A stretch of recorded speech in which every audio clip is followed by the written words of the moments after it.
بسم الله الرحمن الرحيم والصلاة والسلام على أشرف المرسلين. Salam alaikum. Bonjour tout le monde. Aujourd'hui, on va voir ensemble un module de robotique pour la mécatronique. Donc, je vais présenter ce cours suite à la demande de plusieurs abonnés domaine d'automatique. Donc, on va commencer par les robots manipulateurs, sachant ce cours appartient à Dr Ahmed Shimouri.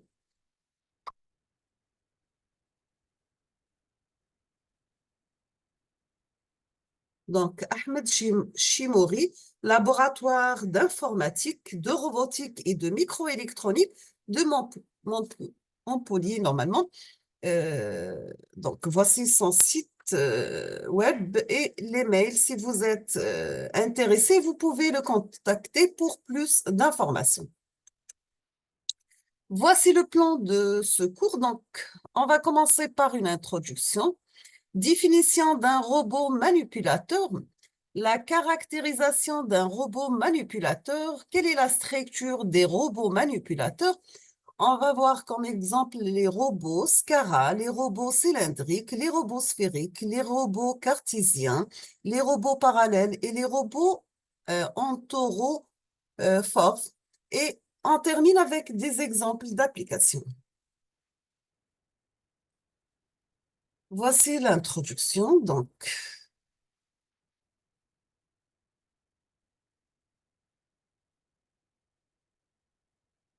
on va commencer par le robot manipulateur industriel ESO 8373. C'est une machine ou bien un mécanisme constitué normalement d'une série de segments qui sont reliés par un joint assurant une rotation ou bien une translation relative entre segments. Dans le but, bien sûr, c'est de prendre et déplacer des objets. Ça peut être des pièces ou bien des outils avec plusieurs degrés de liberté. Il peut être commandé par un opérateur, une unité de commande électronique ou bien un système logique. On peut avoir des dispositifs à cam, relais et câbles, etc. Voici l'exemple d'un robot sériel et un robot parallèle.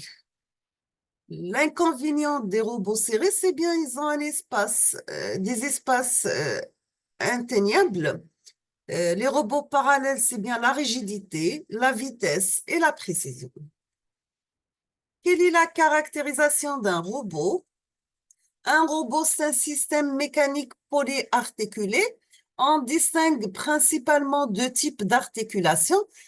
Si nous avons articulation prismatique schématisée par, donc voici un exemple, ou bien une articulation rotoïde, donc ça vient du mot rotation, schématisée par le graphe suivant.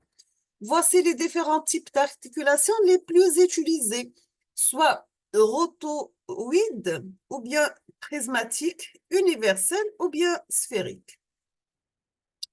Pour le rotoïde, nous avons un sens de rotation, premier degré de rotation, prismatique, un sens de translation, universel, deux sens de rotation, sphérique, trois sens de rotation.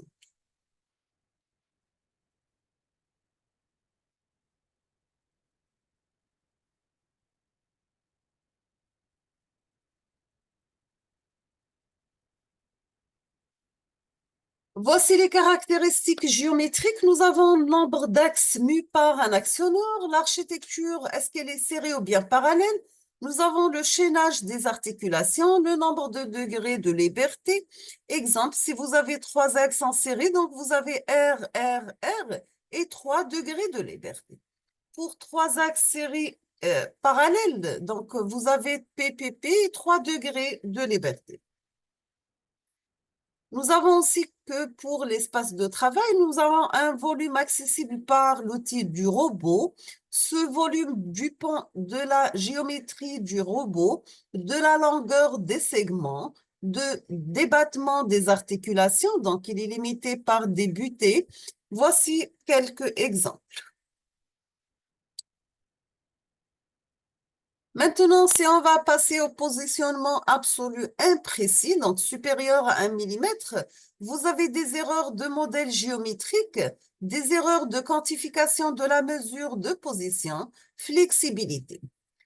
Pour la répétabilité, donc la répétabilité d'un robot, c'est l'erreur maximale de positionnement répétée de l'outil en tout point de son espace de travail. En général, la répétabilité, elle est inférieure à 0,1 mm. Quelles sont les performances dynamiques?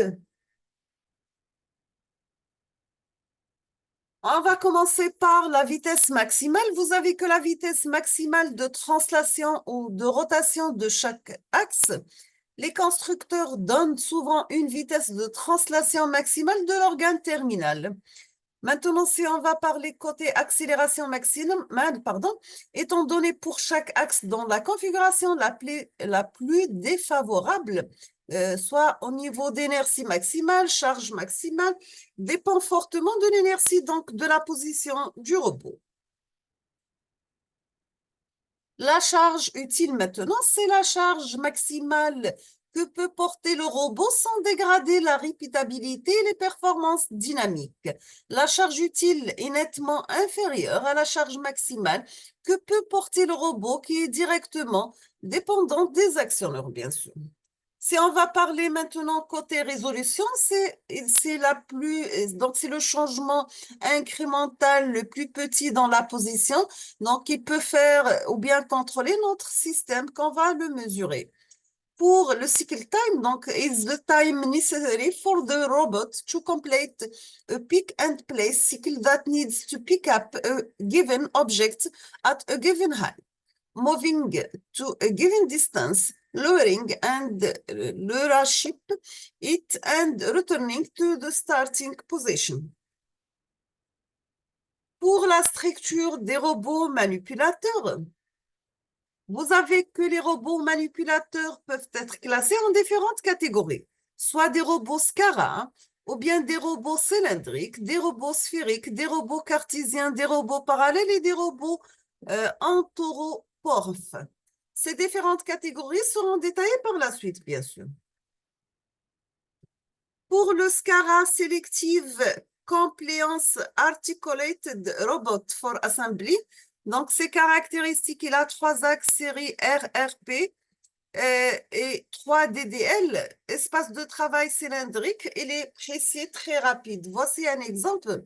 Donc, vous avez le IA série iX, le 5U RS60, le Adept Cobra S350.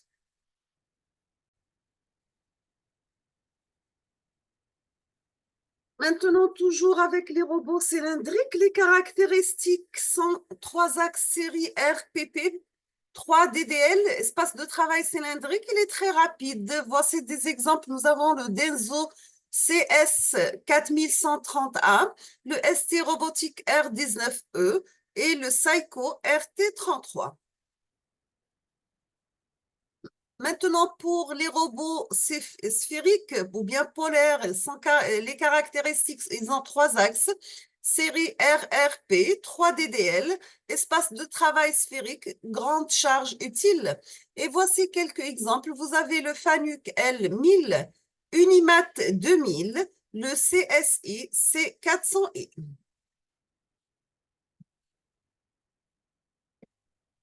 Maintenant, pour les robots cartésiens, les caractéristiques, ils ont 3 axes série PPP, 3P, donc 3 DDL, grand espace de travail, très bonne précision, relativement lent. L'exemple, c'est le Fisnar, le FN 9300N, le Competella Spider, le Orbital DASA. Les robots parallèles maintenant, ces caractéristiques, ils ont plusieurs chaînes cinématiques en parallèle, espace de travail réduit, précis, donc vous avez grande rigidité de la structure, ils sont très rapides.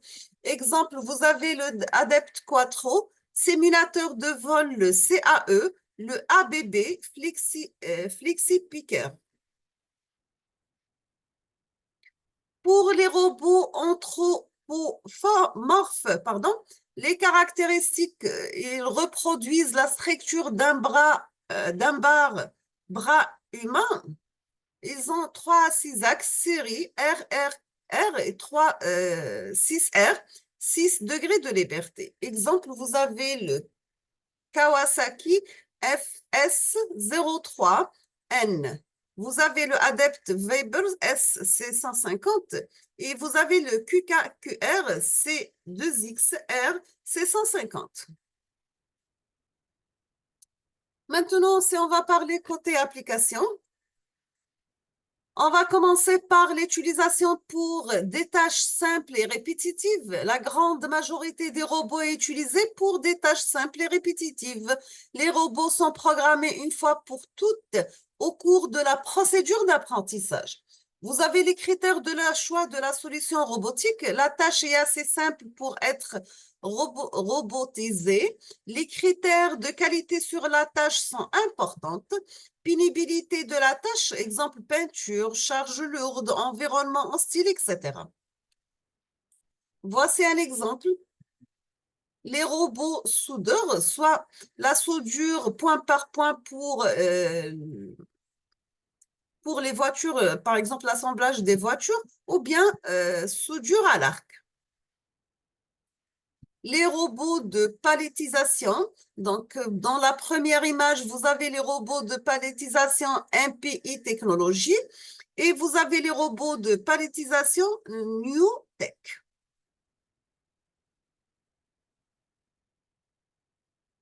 Maintenant, pour les robots de peinture, vous avez le premier exemple des robots de peinture Fanuc et la deuxième pour les robots de peinture pour une chaîne de montage PSA.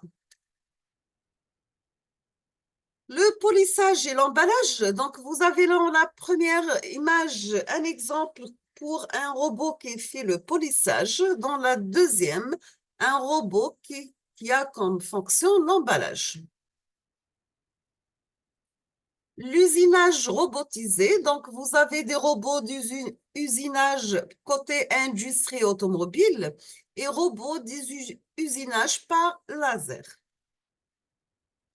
Pour les découpes, vous avez le Génoptique Votant, donc c'est un robot qui fait la découpe en laser, et vous avez Waterjet Robot dans le deuxième modèle. Toujours avec les exemples d'applications, ici nous avons l'assemblage robotisé en électronique. Ici, dans la première image, vous avez l'assemblage de composants électroniques robotisés. Dans la deuxième, soudure de composants électroniques. La robotique en service, donc vous avez, exemple, les robots pompistes, des robots laveurs d'avions, des robots de construction. La robotique de service, donc vous avez un robot laveur d'avion, le Skywash Service Robot, donc Outside Cleaning of Jumbo Planes.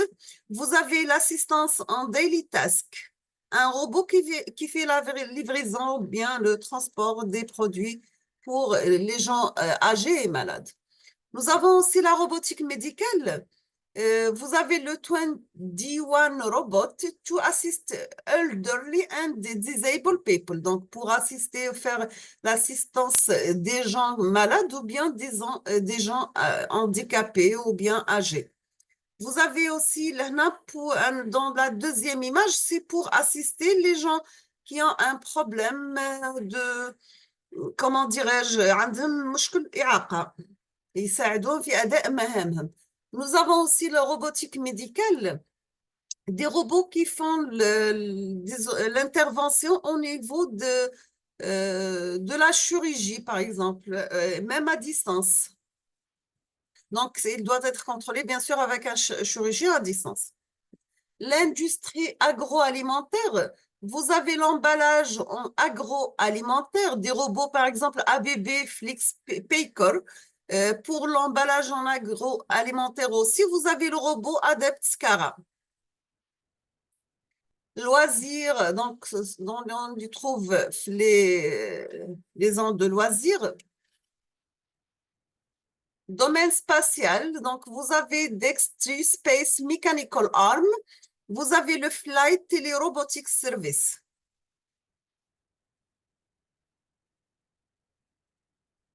Voici un schéma qui montre les différents domaines d'application des robots industriels dans différents types d'utilisation, avec le pourcentage des robots utilisés dans chaque structure, bien sûr.